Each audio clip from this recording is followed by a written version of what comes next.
Friends, welcome to the Digital Learning Department of Collegiate Education, and I am Sudharani R, Assistant Professor of Commerce, Government First Grade College, Chiknaiknalli. Dear students, in the previous class we have discussed about the idle time and overtime, and also we learnt about ಯಾವುದು labour turnover. And in today's session we are going to learn or discuss about the methods of remuneration. ಈಗ ಲೇಬರರ್ಸ್ಗೆ ನಾವು wage ಕೊಡ್ತೀವಿ ಅಥವಾ salary ಕೊಡ್ತೀವಿ, ಯಾವ ಮೆಥಡಲ್ಲಿ ಕೊಡ್ಬೋದು, ಯಾವ್ಯಾವ ಥರ ಅವರಿಗೆ ಯಾವ್ಯಾವ ಸಿಸ್ಟಮನ್ನು ಅಥವಾ ವಿಧಾನವನ್ನು ಅನುಸರಿಸಿ ನಾವು ಅವ್ರಿಗೆ ವೇಜಸನ್ನು ಅಥವಾ ಸ್ಯಾಲ್ರಿನ ಫಿಕ್ಸ್ ಮಾಡ್ಬೋದು. ಇದನ್ನು ನಾವು ಇವತ್ತು ಈ ಕ್ಲಾಸಲ್ಲಿ ಕಲಿತಾ ಹೋಗ್ತೀವಿ. ನಿಮ್ಮ ಪ್ರಾಬ್ಲಮ್ಸ್ ಕೂಡ ಈಗ ನಾವೇನು ಮೆಥಡ್ಸ್ ಹೇಳ್ತಾ ಇದ್ದೀನಿ ಆ ಮೆಥಡ್ಸ್ ಮೇಲೆ ನಿಮಗೆ ಪ್ರಾಬ್ಲಮ್ಸ್ ಕೂಡ ಬರ್ತದೆ. ನೆಕ್ಸ್ಟ್ ಸೆಷನಲ್ಲಿ ನಾವು ಪ್ರಾಬ್ಲಮ್ಸ್ನ ಡಿಸ್ಕಷನ್ ಮಾಡೋಣ. And okay, the methods of remuneration can be classified into 3 types. ಮೇಯ್ನಾಗಿ 3 ವಿಧಾನದಲ್ಲಿ ನಾವು ಡಿವೈಡ್ ಮಾಡ್ತೀವಿ. The first one is time rate system, and the second one is piece rate system, and third one is incentive schemes ಅಂತ ಹೇಳ್ತೀವಿ. ಹಾಗಿದ್ರೆ ಒಂದೊಂದೇ ನೋಡೋಣ, one by one ಆಗಿ ನೋಡೋಣ. ಏನು ಹೇಳುತ್ತೆ ಮೀನಿಂಗು, ಟೈಮ್ ರೇಟ್ ಸಿಸ್ಟಮ್ ಅಂದರೆ ಏನು, ಹಾಗೆ ಪೀಸ್ ಅಂದ್ರೇನು, ಪೀಸ್ ರೇಟ್ ಸಿಸ್ಟಮ್ ಅಂದ್ರೇನು, ಇನ್ಸೆಂಟಿವ್ ಸ್ಕೀಮ್ಸ್ ಅಂದ್ರೇನು ಅಂತ ಒನ್ ಬೈ ಒನ್ ಆಗಿ ನಾವು ಡಿಸ್ಕಸ್ ಮಾಡೋಣ. The first one is time rate system. Yeah, you can see this. In this system, a worker is paid on the basis of attendance for the day or according to the hours of the day, regardless of the output. ಅಂದರೆ ಏನರ್ಥ, output ಕೊಡಲಿ ಕೊಡದೇ ಇರಲಿ ಅವನಿಗೆ salary ಯಾವ ರೀತಿ ಕೊಡ್ತೀವಿ, attendance, ದಿನದ ಅಟೆಂಡೆನ್ಸ್ ಆಗಿರ್ಬೋದು ಅಥವಾ ಒಂದು ದಿನದಲ್ಲಿ ಎಷ್ಟು ಅವರ್ ವರ್ಕ್ ಮಾಡ್ದ ಅಂತ ಆಗಿರ್ಬೋದು. ಒಟ್ಟು ಪ್ರೊಡಕ್ಷನ್ ಇಲ್ಲಿ ನಾವು ಲೆಕ್ಕಕ್ಕೆ ತಗೊಳ್ಳಲ್ಲ, ಅವನು ಒಂದು ದಿನದಲ್ಲಿ ಅವನ ಅಟೆಂಡೆನ್ಸ್ ಹೇಗಿದೆ ಅನ್ನೋದ್ರ ಮೇಲೆ ನಾವು ವೇಜಸನ್ನು ಫಿಕ್ಸ್ ಮಾಡಿದ್ರೆ that is called time rate system. This system is also known as time work, day rate, ಅಥವಾ the wage rate of the day worker may be fixed on hourly, daily, weekly, fortnightly or monthly basis depending upon the practice followed in the concern. ನಮ್ಮ ಕಂಪ್ನಿಯಲ್ಲಿ ನಾವು ಯಾವ ರೀತಿ ರೂಲ್ಸನ್ನು follow ಮಾಡ್ಕೊಂಡಿದ್ದೀವಿ ಅಥವಾ practice ಏನಿದೆ ಅನ್ನೋದ್ರ ಮೇಲೆ ಹೋಗ್ತದೆ. ನಾವು ದಿನನಾದರೂ ಸಂಬಳ ಕೊಡ್ಬೋದು, ತಿಂಗಳಿಗೆ ಒಂದು ಸಲನೂ ಕೊಡ್ಬೋದು, ವೀಕ್ಲಿ ಒನ್ಸ್, 15 days ಒನ್ಸ್, ಈ ರೀತಿ ಟೋಟಲಿ ಸಮಯದ ಆಧಾರದ ಮೇಲೆ ನಾವು ಸ್ಯಾಲರಿಯನ್ನು ಕೊಡ್ತೀವಿ ಅಂತ ಅಂದರೆ ಅಥವಾ ವೇಜಸನ್ನು ಕೊಡ್ತೀವಿ ಅಂದರೆ that method is known as time rate system. ಅದಕ್ಕೆ ಟೈಮ್ ರೇಟ್ ಸಿಸ್ಟಮ್ ಅಂತ ಹೇಳ್ತೀವಿ. ಇದರಲ್ಲಿ 2 ಟೈಪ್ ಇದೆ. There are 2 variants of this system. 2 ಥರ. ಹೇಗೆ ಅಂತ ಅಂದರೆ ಮೆಷರ್ಡ್ ಡೇ ವರ್ಕ್ ಅಥವಾ ಗ್ರ್ಯಾಜುಯೇಟೆಡ್ ಟೈಮ್ ರೇಟ್ ಅಂತ ಕರಿತೀವಿ. ಈ ಮೆಷರ್ಡ್ ಡೇ ರೇಟ್ ಅಂತ ಅಂದರೆ ಏನು ಹಂಗಂದರೆ under this method wages are paid at time rates which vary according to merit rating ಅಂತ ಒಂದು ಬರ್ತದೆ. ಎರಡನೇದು changes in the cost of living index. ನೋಡಿ, ಟೈಮ್ ರೇಟನ್ನು ನಾವು 2 ಟೈಪ್ ಆಗಿ ಡಿವೈಡ್ ಮಾಡ್ತೀವಿ, ಗ್ರ್ಯಾಜುಯೇಟ್ ಟೈಮ್ ರೇಟ್ ಮತ್ತು ಡಿಫ್ರೆನ್ಷಿಯಲ್ ಟೈಮ್ ರೇಟ್ ಅಂತ. ಇನ್ ಗ್ರ್ಯಾಜುಯೇಟ್ ಟೈಮ್ ರೇಟಲ್ಲಿ ವಿ ವಿಲ್ ಫಾಲೋ 2 ಟೈಪ್ಸ್. ಒಂದು ಮೆರಿಟ್ ರೇಟಿಂಗ್. ಏನು ಮೆರಿಟ್ ರೇಟಿಂಗ್ ಅಂದರೆ, ಮೆರಿಟ್ ರೇಟಿಂಗ್ ಅಂತ ಬಂದಾಗ ವರ್ಕರ್ ಎಫಿಷಿಯನ್ಸಿನ ಅಥವಾ ವರ್ಕರ್ ಪ್ರೊಡಕ್ಟಿವಿಟಿನ ನಾವು ರೇಟಿಂಗ್ ಕೊಡ್ತಾ ಬರ್ತೀವಿ. ಯಾರು ಹೈಯರ್ ರೇಟಿಂಗ್ ಇಟ್ಕೊಂಡಿರ್ತಾನೆ, ತುಂಬ ಚೆನ್ನಾಗಿ ಕೆಲಸ ಮಾಡ್ತಾನೆ, he will get higher wages, and who the workers with lower rating get lower wages, ಅದನ್ನು ನಾವು ಮೆರಿಟ್ ರೇಟಿಂಗ್ ಅಂತ ಕರಿತೀವಿ. ಎರಡನೇದು ಈ changes in the cost of living index. Cost of living index ಅಂತ ಅಂದರೆ ಇದು ಗೌರ್ಮೆಂಟ್ ಸೆಕ್ಟರಲ್ಲಿ ಜಾಸ್ತಿ ಬರ್ತದೆ ಈ ಮೆಥಡ್. ಏನಾಗ್ತದೆ, ಡೇ ಟು ಡೇ ಪದಾರ್ಥಗಳ ಬೆಲೆ ವೇರಿಯೇಷನ್ ಆಗ್ತಾ ಇದೆ. ಈಗ ತರಕಾರಿ ಬೆಲೆ ಆಗಲಿ, ದಿನಸಿ ಪದಾರ್ಥದ ಬೆಲೆ ಆಗಲಿ, ನಾವು ನಿಮ್ಮ ದಿನನಿತ್ಯದ ವಸ್ತುಗಳ ಬಳಕೆ ವಸ್ತುಗಳ ಬೆಲೆ ಜಾಸ್ತಿ ಆಗ್ತಾ ಇರೋದ್ರಿಂದ ಅದನ್ನು ನೋಡಿಕೊಂಡು, ಜೀವನ ಮಟ್ಟವನ್ನು ನೋಡಿಕೊಂಡು ವೇಜಸನ್ನು ಫಿಕ್ಸ್ ಮಾಡೋದಕ್ಕೆ ನಾವು ಕಾಸ್ಟ್ ಆಫ್ ಲಿವಿಂಗ್ ಇಂಡೆಕ್ಸ್ ಮೇಲೆ ಕೊಡುವಂಥ ವೇಜಸ್ ಅಂತ ಹೇಳ್ತೀವಿ. ಇಲ್ಲೇನಾಗ್ತದೆ, ಹೇಗೆ ಫಿಕ್ಸ್ ಮಾಡ್ತಾರೆ ಅಂದರೆ, if the cost of living goes up, ನಮ್ಮ ಜೀವನ ಮಟ್ಟ ಏನು ನಿರ್ವಹಣಾ ಮಟ್ಟ ಮೇಲಿದೆ, ಜಾಸ್ತಿ ಆಗ್ತಾ ಇದೆ, ಆವಾಗ ನಮ್ಮ ವೇಜಸ್ ಕೂಡ ಜಾಸ್ತಿ ಆಗತ್ತೆ. ಅದೇ ರೀತಿ ಏನಾದ್ರು ನಮ್ಮ ಜೀವನ ಮಟ್ಟ ಕಡಿಮೆ ಇದೆ ಅಂತ ಅಂದರೆ, ಜೀವನ ಮಟ್ಟ ಕಡಿಮೆ ಆಗ್ತಾ ಇದೆ ಅಥವಾ ಪದಾರ್ಥಗಳ ಬೆಲೆ ತುಂಬ ಕಡಿಮೆಗೆ ಸಿಗ್ತಾ ಇದೆ, ಈ ಥರ ಆದಾಗ ನಮ್ಮ ವೇಜಸ್ಸು ರಿವರ್ಸಲ್ಲಿ ಬರ್ತದೆ, ವೈಸ್ ವರ್ಸ ಅಂತ ಹೇಳ್ತೀವಿ. ಇದು ಇನ್ನೊಂದು ಹೇಳೋದಾದರೆ ಡಿಫ್ರೆನ್ಷಿಯಲ್ ಟೈಮ್ ರೇಟ್ ಅಂತ ಬಂದವಾಗ ಇಲ್ಲೇನಾಗ್ತದೆ, workers are paid rate according to their individual efficiency. ಅವರ ವೈಯಕ್ತಿಕ ಸಾಧನೆ ಮೇಲೆ ನಾವಿಲ್ಲಿ ಟೈಮ್ ಪ್ರಕಾರನೇ ಕೊಡ್ತೀವಿ, ಬಟ್ ವೈಯಕ್ತಿಕ ಸಾಧನೆ ಮೇಲೆ ಕೊಡ್ತೀವಿ. ಹೆಂಗೆ ಅಂದರೆ, they are paid normal rate up to a certain percentage of efficiency. ಇವಾಗ ಏನಾಗ್ತದೆ, ಒಂದು ನಿರ್ದಿಷ್ಟ ಲೆವೆಲ್ಲಿಗೆ ಅವರಿಗೆ ನಾರ್ಮಲ್ ರೇಟ್ ಕೊಡ್ತೀವಿ. And the rate increases in steps for efficiency slabs beyond the standard. ಈಗ ನಾವು ಹೇಳಿರ್ತೀವಿ 8 ಅವರಲ್ಲಿ ಈ ಕೆಲಸ ಮುಗಿಸ್ಬೇಕು ಅಂತ. ಅವನು 8 ಅವರ್ಗೆ ಮುಗಿಸಿದ್ರೆ ನಾರ್ಮಲಿ ನಾವು ಅವನಿಗೆ ಸ್ಯಾಲ್ರಿನ ಪೇ ಮಾಡ್ತೀವಿ. ಅವನೇನಾದರೂ 8 ಅವರ್ಗೆ ಮುಗಿಸೋಂಥ ಕೆಲಸನ 6 ಅವರ್ಗೆ ಮುಗಿಸ್ದ ಅಂತ ಅಂದಾಗ we will give extra money ಅಥವಾ ಇನ್ಸೆಂಟಿವ್ ಟು ದ ವರ್ಕರ್. ಹಂಗಾಗಿ ಅವನಿಗೆ ಎಫಿಷಿಯನ್ಸಿ, ಯಾವ ವರ್ಕರು ನಿಗದಿತ ಸಮಯದ ಒಳಗೆ ಕೆಲಸ ಮಾಡ್ತಾನೆ ಅವನಿಗೇನೆ ಬೇರೆ ರೇಟ್ ಸ್ಯಾಲ್ರಿ ಇರ್ತದೆ. ಆಮೇಲೆ ಯಾರು ನಾರ್ಮಲ್ ರೇಟಿಗೆ ಕೆಲಸ ಮಾಡ್ತಾರೆ ಅವ್ರಿಗೆ ನಾರ್ಮಲ್ ಸ್ಯಾಲ್ರಿ ಇರ್ತದೆ. ಮತ್ತು ಯಾರು ನಮ್ಮ ನಿಗದಿತ ಸಮಯದಲ್ಲಿ ಕೆಲಸ ಮುಗಿಸಲ್ಲ ಅವರಿಗೆ ಕೂಡ ಪನಿಷ್ಮೆಂಟ್ ಅಂತ ನಾವು ವೇಜಸನ್ನು ಡಿಡಕ್ಟ್ ಮಾಡ್ಕೋತೀವಿ. ಸೊ ಇದು as the efficiency is measured in terms of output. ಇಲ್ಲೇನಾದರೂ ನಾವು ಎಫಿಷಿಯನ್ಸಿಯನ್ನು ಅವನ ಪ್ರೊಡಕ್ಷನ್ ಮೇಲೆ ತಗೊಂಡ್ವಿ ಅಂತ ಅಂದರೆ ಅದು ಈ ಮೆಥಡಲ್ಲಿ ಬರೋಲ್ಲ. ಡಿಫ್ರೆನ್ಷಿಯಲ್ ಟೈಮ್ ರೇಟ್ ಸಿಸ್ಟಮ್ ಅಂತ ಕರೆಯಲ್ಲ ನಾವು, ಅವಾಗ ಡಿಫ್ರೆನ್ಷಿಯಲ್ ಪೀಸ್ ರೇಟ್ ಸಿಸ್ಟಮ್ ಅಂತ ಕರಿತೀವಿ. ಡಿಫ್ರೆನ್ಷಿಯಲ್ ಟೈಮ್ ರೇಟ್ ಅಂದರೆ ಅವನು ಸಮಯದ ಆಧಾರದ ಮೇಲೆ ಕೆಲಸವನ್ನು ಅವನು ಬೇಗ ಕೆಲಸ ಮಾಡ್ತಾನೆ, ಔಟ್ಪುಟ್ ಅಲ್ಲ, ಬೇಗ ಕೆಲಸ ಮಾಡ್ತಾನೆ. 10 ಅವರಲ್ಲಿ ಮಾಡೋ ಕೆಲಸನ 8 ಅವರ್ಗೆ ಮುಗಿಸ್ತಾನೆ. ನಾನು 1 ವೀಕ್ ಟೈಮ್ ಕೊಟ್ಟಿದ್ದೀನಿ ಒಂದು ನಿರ್ದಿಷ್ಟವಾದ ಫೈಲ್ನ ಮೇಂಟೈನ್ ಮಾಡಲಿಕ್ಕೆ, ಅವನು 2 ದಿನದಲ್ಲಿ ಮುಗಿಸ್ತಾ. ಸೊ ಆ ರೀತಿ ಎಫಿಷಿಯನ್ಸಿನ ಆಳಿದ್ರೆ ಅದನ್ನು ನಾವು ಡಿಫ್ರೆನ್ಷಿಯಲ್ ಟೈಮ್ ರೇಟ್ ಅಂತ ಕರಿತೀವಿ. ಅದಕ್ಕೆ ನಾವು ಡಿಫ್ರೆನ್ಷಿಯಲ್ ಟೈಮ್ ರೇಟ್ ಅಂತ ಕರಿತೀವಿ. ಇದು ನೆಕ್ಸ್ಟು ಎರಡನೇದು piece rate system. Piece rate system ಅಂದರೆ the payment of wages under this system is based upon the out turn of the worker. ಅಂದರೆ ಔಟ್ಪುಟ್ ಮೇಲೆ ನಾವು ಫಿಕ್ಸ್ ಮಾಡುವಂಥದ್ದು. The rate is fixed per piece of work and the worker is paid according to the piece of work completed or the volume of work done by him. ಅವನು ಎಷ್ಟು ಕೆಲಸ ಮಾಡಿದ್ದಾನೆ, ಎಷ್ಟು ಪ್ರೊಡಕ್ಷನ್ನ ಕೊಟ್ಟಿದ್ದಾನೆ, ಪೀಸ್ ರೇಟು. 10 ಯೂನಿಟ್ ಪ್ರೊಡ್ಯೂಸ್ ಮಾಡಿದ್ರೆ 1 ಯೂನಿಟಿಗೆ 2 ರೂಪಾಯಿ, 10 unit produce ಮಾಡಿದ್ರೆ 20 ರೂಪಾಯಿ, 20 ಯೂನಿಟ್ ಪ್ರೊಡ್ಯೂಸ್ ಮಾಡಿದ್ರೆ 40 ರೂಪಾಯಿ. ಅವನ ಕೆಪ್ಯಾಸಿಟಿ, ಪೀಸ್ ವರ್ಕ್ ಮೇಲೆ ನಾವು ಸ್ಯಾಲ್ರಿಯನ್ನು ಫಿಕ್ಸ್ ಮಾಡಿದ್ರೆ ಪೀಸ್ ರೇಟ್ ಸಿಸ್ಟಮ್ ಅಂತ ಕರಿತೀವಿ.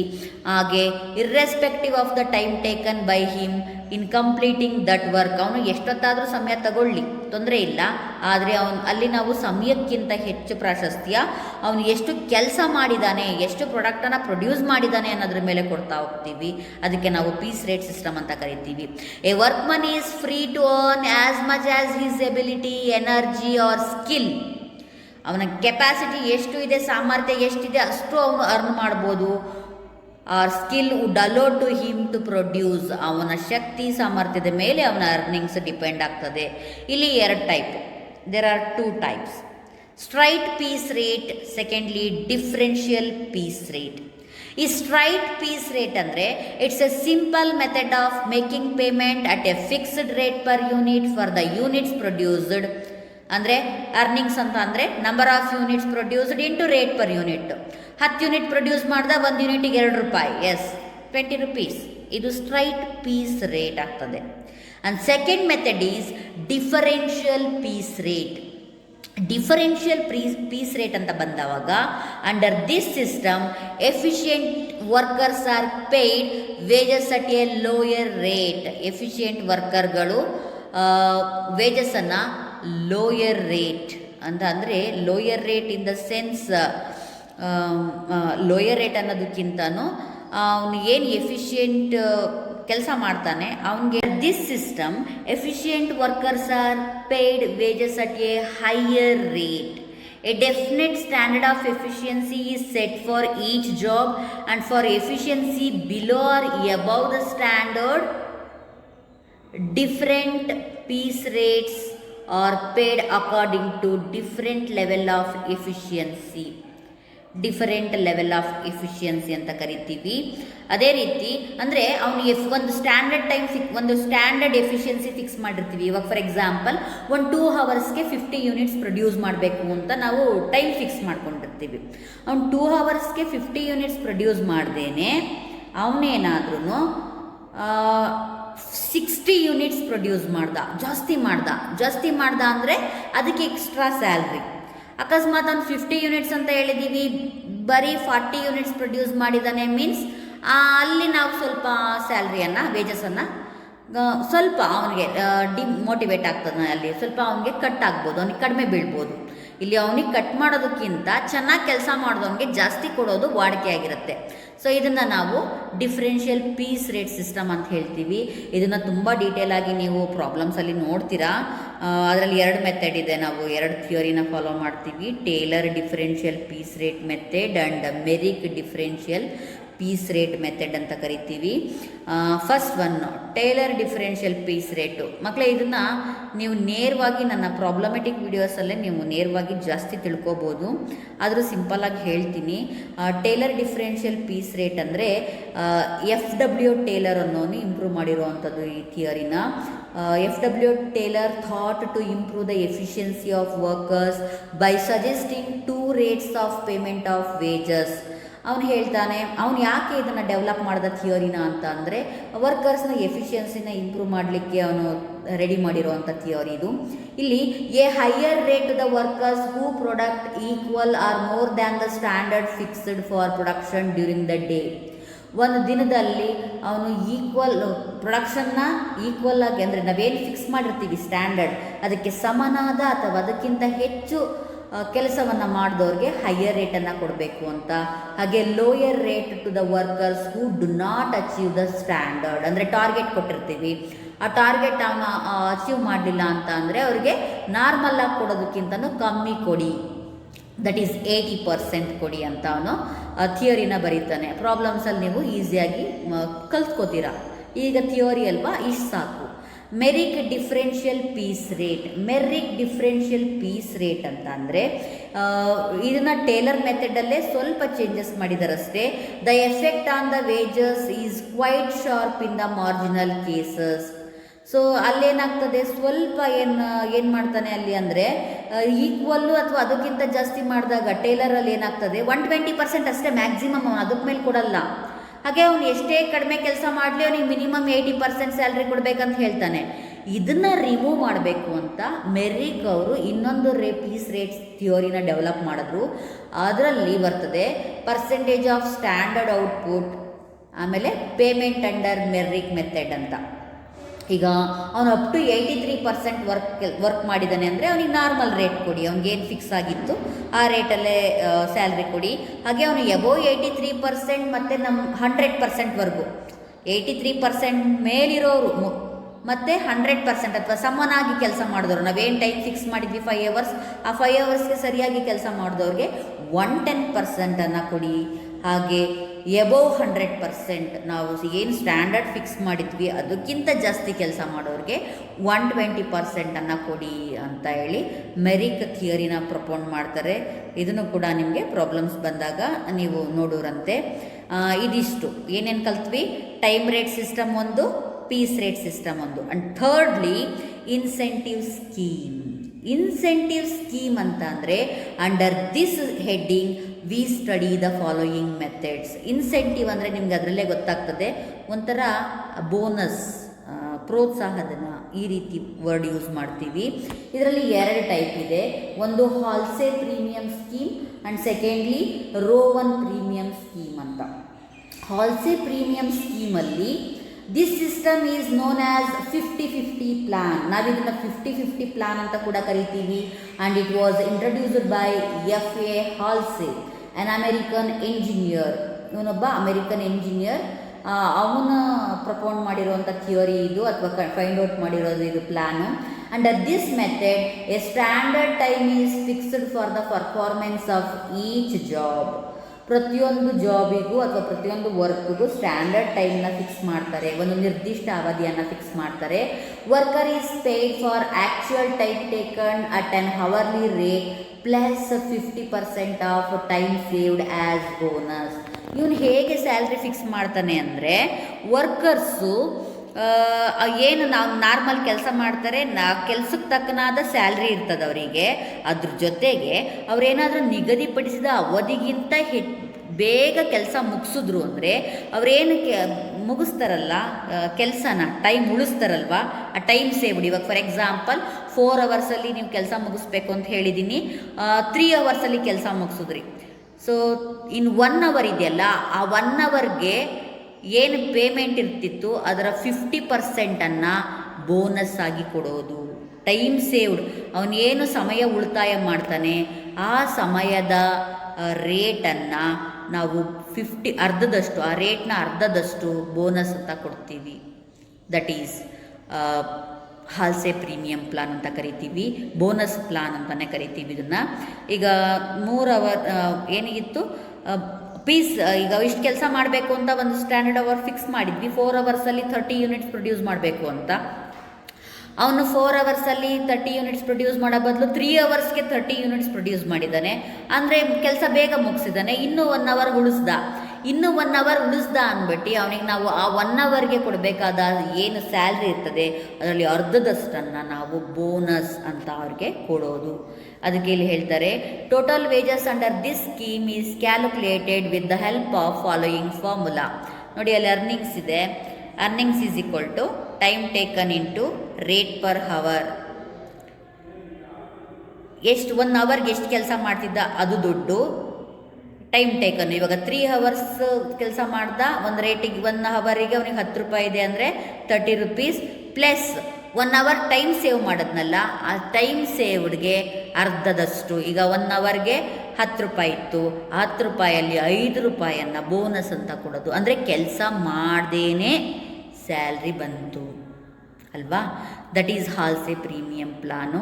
ಈ ಫೀಚರ್ಸು ಅಡ್ವಾಂಟೇಜಸ್ ಎಲ್ಲ ನಿಮಗೆ ಪ್ರಾಬ್ಲಮೆಟಿಕ್ ಟೈಮಲ್ಲಿ, ನೀವು ಪ್ರಾಬ್ಲಮ್ಸ್ನ ಸಾಲ್ವ್ ಮಾಡೋ ಟೈಮಲ್ಲೇ ನಾನು ಎಕ್ಸ್ಪ್ಲೈನ್ ಮಾಡಿದ್ದೀನಿ, ಅದನ್ನು ನೀವು ನೋಡ್ಕೋಬೋದು. And second one Rowan system or Rowan plan ಅಂತ ಕರಿತೀವಿ.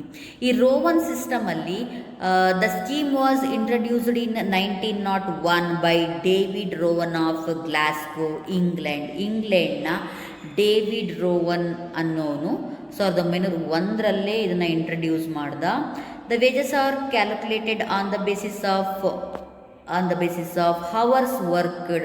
ಅವರು ಎಷ್ಟು ಅವರ್ ಕೆಲಸ ಮಾಡ್ತಾರೆ ಅನ್ನೋದ್ರ ಮೇಲೆ ವೇಜಸನ್ನು ಕ್ಯಾಲ್ಕುಲೇಟ್ ಮಾಡ್ತೀವಿ.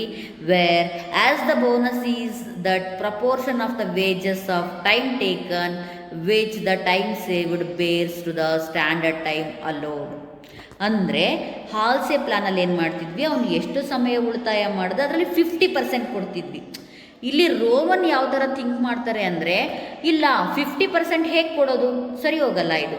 ಇಲ್ಲಿ ನಾವು ಅವನು ಟೈಮ್ ಟೇಕನ್ನು ಮತ್ತು ಟೈಮ್ ಸೇವ್ ಮಾಡಿರೋದ್ರ ಮೇಲೆ ರೇಷಿಯೋ ಮೇಲೆ, ಅವನು 10% ಟೈಮ್ ಸೇವ್ ಮಾಡೋದನ್ನ 10% ಅದ್ರ ಮೇಲೆ ಇಷ್ಟು ಪರ್ಸೆಂಟು ಅಂತ ಬೋನಸ್ ಕೊಡೋಣ. ಅವನು 20% ಟೈಮ್ ಸೇವ್ ಮಾಡೋದನ್ನ ಅದರಲ್ಲಿ ಆ ರೇಷಿಯೋ ಮೇಲೆ ಬೋನಸನ್ನು ಕೊಡೋಣ. 50% ಕೊಡೋದು ಬೇಡ. 50% ಅನ್ನೋದು ಜಾಸ್ತಿ ಆಯಿತು. ಅವನು ಎಷ್ಟು ಟೈಮ್ನ ಸೇವ್ ಮಾಡ್ತಾನೆ ಅನ್ನೋದ್ರ ಮೇಲೆ ಅಷ್ಟು ಪರ್ಸೆಂಟೇಜ್ ಬೋನಸನ್ನು ನಾವು ಕೊಡಬೇಕು ಅನ್ನೋದು ರೋವನ್ ಅವರ ವಾದ. ಸೊ ಹಾಗಾಗಿ ಇಲ್ಲೇನು ಮಾಡ್ತೀವಿ ಅಂತಂದರೆ ರೇಷಿಯೋ ತಗೋತೀವಿ, time save divided by standard time. ನಾವು ಈಗ ಅವನು 20% ಟೈಮ್ ಉಳಿಸ್ತೀವಿ, 4 ಅವರ್ಸ್ ಕೆಲಸ ಕೊಟ್ಟಿದ್ವಿ, 3 ಅವರ್ಸ್ಗೆ ಮುಗಿಸ್ದ ಅಂದರೆ ಅವನು ಎಷ್ಟು ಟೈಮ್ ಸೇವ್ ಮಾಡ್ದ? 25% ಟೈಮ್ ಸೇವ್ ಮಾಡ್ದ. ಸೊ ಅಲ್ಲಿ ಅವನು ಬೋನಸ್ಗೆ ಎಷ್ಟು ಎಲಿಜಿಬಲ್ ಆಗ್ತಾನೆ? 25% ಬೋನಸ್ಗೆ ಮಾತ್ರ ಎಲಿಜಿಬಲ್ ಆಗ್ತಾನೆ. ಸೊ ನಾವು 4 ಅವರ್ಸ್ ಟೈಮ್ ಕೊಟ್ಟಿದ್ದೀವಿ, ಅವ್ನು 2 ಅವರ್ಸ್ಗೆ ಕೆಲಸ ಮುಗಿಸ್ದ ಅಂದರೆ ಅವನು ಎಷ್ಟು ಟೈಮ್ ಸೇವ್ ಮಾಡ್ದಂಗೆ ಆಗ್ತದೆ? 4 ಅವರ್ಸಲ್ಲಿ 2 ಅವರ್ಸ್ ಕೆಲಸ ಮಾಡ್ದ, ಇನ್ನು 2 ಅವರ್ಸು ಟೈಮ್ ಸೇವ್ ಮಾಡಿದ್ದಾನೆ, ಅಂದರೆ 50% ಬೋನಸ್ಗೆ ಎಲಿಜಿಬಲ್ಲು. ಈ ರೀತಿ ಅವನು ಎಷ್ಟು ಟೈಮ್ನ ಸೇವ್ ಮಾಡ್ತಾನೆ ಅಷ್ಟು ಟೈಮ್ಗೆ ಅಷ್ಟೇ ಪರ್ಸೆಂಟೇಜ್ ಬೋನಸನ್ನು ಕೊಡಬೇಕು ಅನ್ನೋದು ರೋವನ್ ಅವ್ರ ವಾದ. ಬಟ್ ಹಾಲ್ಸೆ ಹಂಗೆ ಮಾಡಲ್ಲ ಅವರು.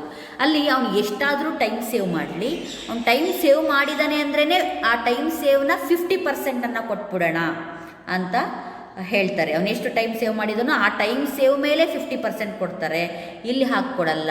ಅವನು ಏನು ಟೈಮ್ ಸೇವ್ ಮಾಡಿರ್ತಾನೆ ಆ ಟೈಮ್ ಸೇವ್ದು ರೇಷಿಯೋ ಏನಿರ್ತದೆ ಸ್ಟ್ಯಾಂಡರ್ಡ್ ಟೈಮ್ಗೆ ಕಂಪೇರ್ ಮಾಡಿದಾಗ ಅಷ್ಟನ್ನು ಕೂಡ ಇವರು ಬೋನಸ್ ಆಗಿ ಕೊಡ್ತಾರೆ. This is Rowan scheme.